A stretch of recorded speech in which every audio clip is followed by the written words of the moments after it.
Welcome to Sage Audio. Today let's cover how to make a kick sound huge. But first, if you have a mix that you need to have mastered, send it to us to receive a free mastered sample of it with the link in the description. Equalize an 808. For the first half of this video, we'll focus on an 808, and for the second half on an acoustic kick. Now with an EQ, I want to emphasize frequencies on the 808 into my subsequent processors. So I'll amplify the sub, my fundamental frequencies, which for this 808 are the notes B1, C1, and D1. Now these two filters will really enhance the low end of the 808. Then I'll find my first overtone or harmonic, as well as the harmonic above that one, to bring forward the 808's tone. The last three filters are also in key and help to amplify the tone, but also increase some of the 808's transient detail. Let's take a listen to how this EQ improves the low end, while also emphasizing in-key elements of the kick.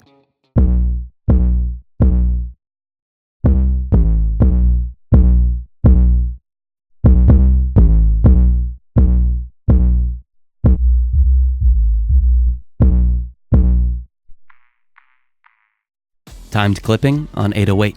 With the ShaperBox plugin by Cable Guys, I'm going to use the Drive module to introduce hard clipping. I'll use the audio as my trigger and use the window in the middle to emphasize distortion at the beginning of the kick's transient, before gradually lowering the effect. Now up top to the right, I'll lower the mix dial to blend in the overall effect. If you use this plugin, you might want to try some of the other distortion styles, but I wanted to clip at this point in the chain so that my transients would be augmented later on. Let's take a listen to how this clipping changes the tone a little, but mainly increases the impact of the 808.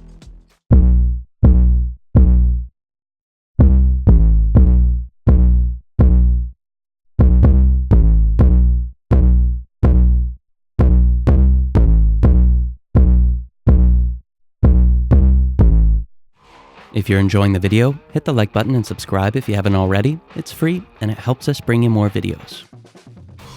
808 distortion and compression. Next, I'm going to use this Invigorate plugin by Newfangled Audio to introduce some compression, mild limiting, and overdrive, which I can find the right balance for with this middle window. For the level detection, I'll use a quick attack and release to distort my transients, making them even more noticeable. Now for the input tone, I emphasize the lows and the highs and amplify just the lows with the output.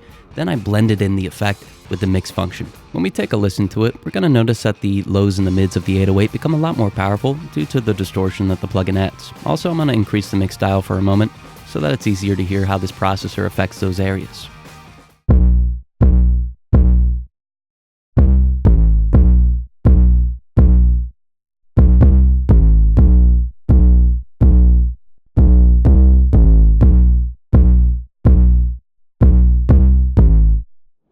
Amplifying 808 air. And 808's highest frequencies are surprisingly important. With this free air EQ and exciter, I'm going to boost the highest ranges of the 808 to emphasize the clipping and the distortion that we added in the last two chapters. This adds some clarity, balances the spectrum, and will help the 808 sound aggressive. Now all I'll need to do with this plugin is increase these two functions and find a good balance between them. Let's take a listen to how the high end of the 808 opens up, and how adding in these highs gives a nice contrast to the low frequencies, making the overall 808 sound bigger.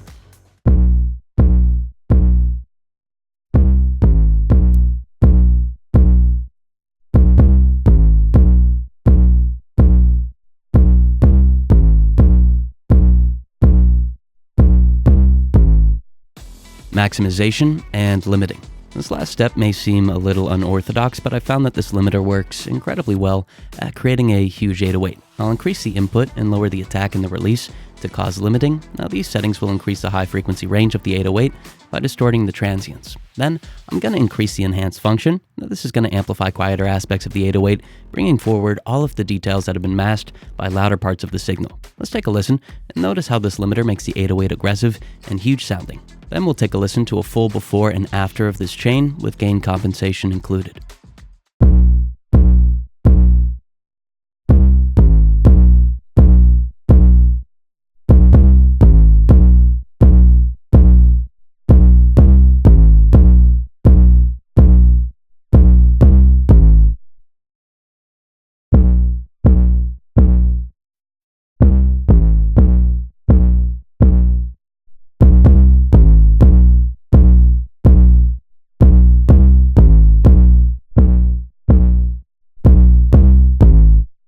Transient EQ on kick. Let's move on to the kick, starting with the split EQ by Eventide. I found that this one can be particularly useful since I can use the blue filters to amplify the kick sustain and the green to amplify the kick's transients.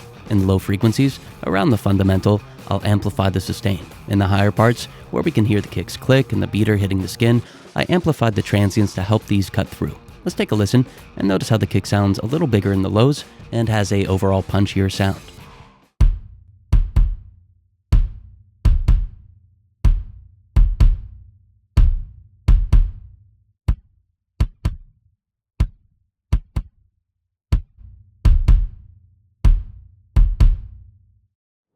Hard knee, kick compression. Next, I'm going to use this compressor by PSP Audio to get a mix between a 1176 and a DBX style compressor. I'll set a super fast attack and release time to distort and amplify my transients while combining feedback and feed-forward compression. I'll disable look ahead to retain transients as well. I'm going to turn off any internal sidechain so that the full signal triggers the compression and set a hard knee with some auto makeup gain. Lastly, I'm going to increase the input and decrease the output to create a mild drive effect. This is going to amplify some of the kick's tone and some of the low frequency sustain. Let's take a listen to how these settings help the lows sound fuller and more detailed and the highs sound punchier.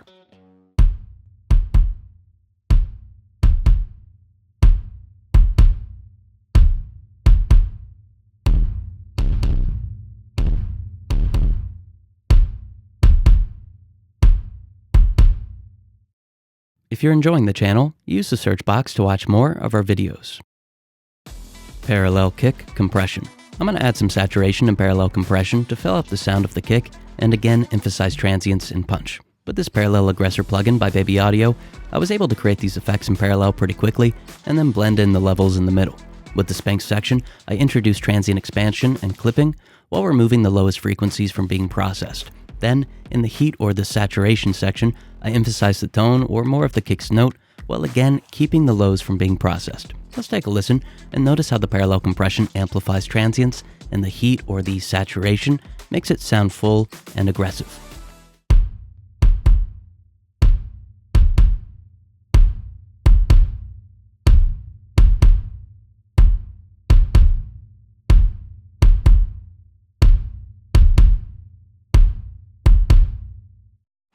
Kick sustain, reverb.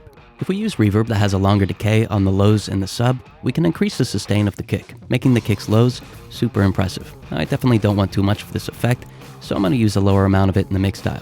Also, a short time, under a second works well, as does a little pre-delay and lots of modulation. Let's take a listen and notice how the reverb has a natural sound that increases the sustain of the kick's lows.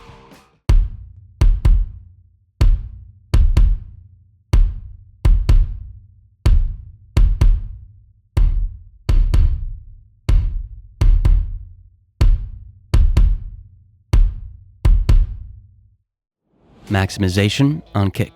Last up for the acoustic kick, let's introduce some maximization with this inflator plugin. I'll use a higher amount of the effect, but lower the input to compensate for gain changes. Now, I found that a zero curve setting creates a great sound somewhere between tube and FET saturation.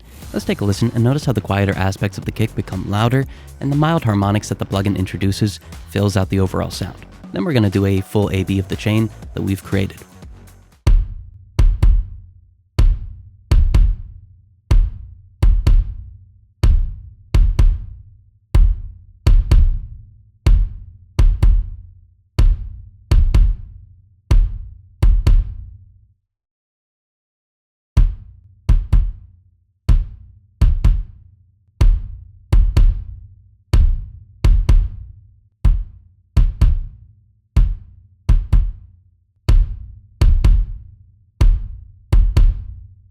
If you have a mix that you need to have mastered, send it to us to receive a free mastered sample of it with the link in the description.